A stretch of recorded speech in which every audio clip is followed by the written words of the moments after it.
सब छौड़ा के रोग लगाबै छै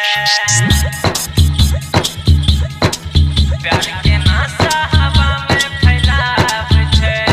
छौड़ा के रोग लगाबै छै हुआ में हाथ नहीं कनको नरम छत के मुकेश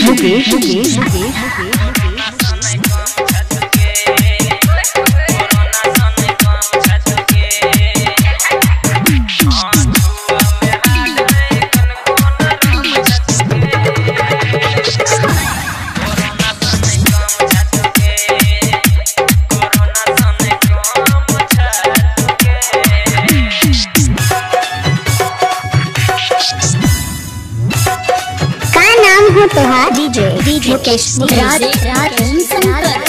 कहाँ घर बा अमाटोन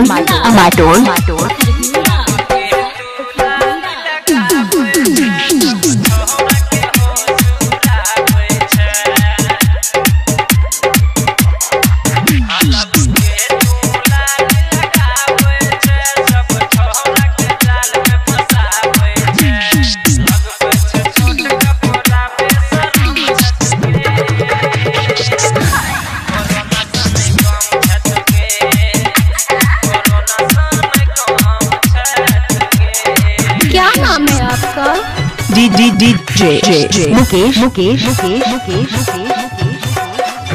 कहाँ घर है अमाटोन पुरनाही चौक मोबाइल नंबर 9021676653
डीजे मुकेश राज